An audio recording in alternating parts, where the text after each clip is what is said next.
बिस्मिल्लाहिर्रहमानिर्रहीम अल्लाहुम्मा सल्ली अला मुहम्मदिन नबील उम्मी व अला आलिहि वसल्लम तस्लीमा। अस्सलाम वालेकुम। बच्चों, हम सॉल्व कर रहे थे 9th क्लास के जो न्यूमेरिकल प्रॉब्लम्स हैं एंड ऑफ चैप्टर क्वेश्चंस। इसमें स्ट्रक्चर क्वेश्चंस हैं।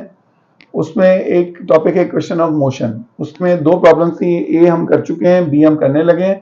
कहता है a car starts moving from rest. तो हमने सबसे पहले बनाना होता है डेटा। तो उस डेटा के मुताबिक हमें क्या गिवन है, वो गिवन ये है कि car starts moving from rest. Rest से चलना शुरू हुई। कोई भी चीज जब रेस्ट से चलना शुरू होती है या रेस्ट में आ जाती है तो उसकी वेलोसिटी जीरो हो जाती है, क्योंकि चलना ही रेस्ट से शुरू हुई है, इसलिए इसकी इनिशियल वेलोसिटी वी आई होगी जीरो। इसके बाद कहता है with an acceleration of 5 metre per second square. इसका एक्सेलरेशन जिसको हम ए से जाहिर करते हैं वो कितना है, वो है 5 मीटर पर सेकेंड स्क्वायर। उसके बाद क्या कह रहे हैं, find out the time to travel. हमें मालूम क्या करना है, हमें मालूम करना है टाइम, उसको हम अभी रोकते हैं। आगे क्या है, टू ट्रेवल 50 मीटर डिस्टेंस, कितना फासला कवर करने के लिए 50 मीटर, तो एस हो गया 50 मीटर। अब यहां हमें क्या मालूम करना है, मालूम करना है हमें टाइम। तो रिक्वायर्ड जो है हमारा वो है टाइम, और टाइम जो है उसको हम जाहिर करते हैं स्मॉल टी से। तो ये हमने क्वेश्चन मार्क लगा दिया। सॉल्यूशन में according to equation of motion या यूजिंग इक्वेशन ऑफ मोशन, हमें क्या पता है कौन सी इक्वेशन इसमें यूज होगी। इसका फैसला होता है वेरिएबल्स को देख के, कौन कौन से वेरिएबल हैं। तो हमारे पास वी आई ए है, एस है और टी है। तो अगर हम चलना शुरू करें अपनी इक्वेशंस में, s equals to v t, नहीं वैलिड, नहीं चलेगी इसमें।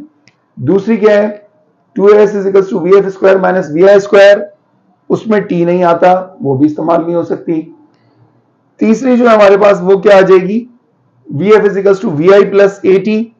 तो उसमें से वी एफ भी हमें पता नहीं है और टी भी हमें पता नहीं है, तो एक इक्वेशन से दो अननोन नहीं निकाले जा सकते, इसलिए ये भी वैलिड नहीं है। तो फिर वैलिड क्या हुआ, वैलिड वही हुई जो बाकी बची, और वो कौन सी है, s equals to v i t plus half a t square. इसमें हम वैल्यू सब्स्टिट्यूट करते हैं। एस की वैल्यू है 50 मीटर, ये हमने लिख दिया 50 मीटर। वी आई है 0, 0 लगा दिया। टी हमें मालूम करना है, टी बाहर है, प्लस हाफ ए की वैल्यू है 5 मीटर पर सेकेंड स्क्वायर, तो हमने यहां लिख दिया 5 मीटर पर सेकेंड स्क्वायर। और यहां टी स्क्वायर है जो कि हमें मालूम करना है टी, तो वैसे रहा। अब जब हम इसको देखते हैं तो हमें नजर आता है कि यार ये टर्म तो हमारी खत्म हो गई, क्योंकि जीरो से जो भी चीज मल्टीप्लाई होती है वो जीरो हो जाती है। इसका मतलब ये खत्म हो जाएगा। इसकी जगह मुझे अब क्या लिखना है, जीरो लिखना है।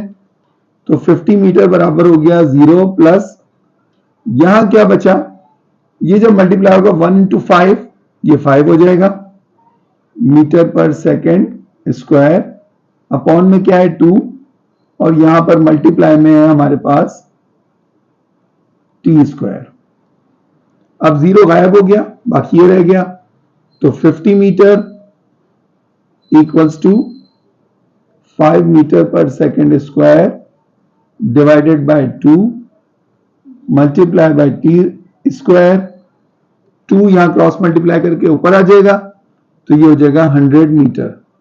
उससे पहले एक चीज हम और कर सकते हैं, यहां मीटर से मीटर को हम कैंसिल कर देंगे, और अब हमारे पास क्या रह जाएगा 100, और यहां से क्या होगा, यहां पर हमारे पास है 5 पर सेकेंड स्क्वायर, और मल्टीप्लाई में है टी स्क्वायर।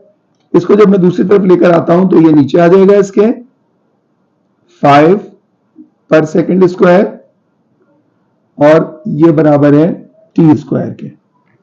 अब हम यहां तक जब पहुंच गए तो हमें ये पता चला कि 5 1 5 है, और 5 2 10, और एक 0, तो 20। एस ऊपर जाएगा जब एस -2, तो ये बन जाएगा एस स्क्वायर। तो इसका मतलब है कि 20 s square is equals to t square. अब टी स्क्वायर जो है उसको आप इस तरफ लिख लें, और 20 एस स्क्वायर को दूसरी तरफ लिख लें। ये मैं इतने ज्यादा स्टेप इसलिए करवा रहा हूं कि बच्चे भी छोटे हैं, 9th में आए, नए नए, उनको मैथ्स और फिजिक्स में थोड़ी मुश्किल होती है। इसलिए मैं ज्यादा स्टेप्स दिखा रहा हूँ, वरना ये 2-3 स्टेप्स के अंदर भी सॉल्व हो सकती है। सो अब जब आप इसका स्क्वायर खत्म करोगे, तो जब भी आप एक तरफ से स्क्वायर खत्म करते हैं तो आपको दूसरी तरफ क्या आता है, स्क्वायर रूट आ जाता है। तो ये हो जाएगा 20s स्क्वायर। जब आप इसका स्क्वायर रूट लोगे तो कैलकुलेटर से आपको आंसर मिलेगा 4.47, और ये स्क्वायर और अंडर रूट खत्म हो जाएगा आपस में, एस बच जाएगा। तो ये इसका आंसर है। Thank you.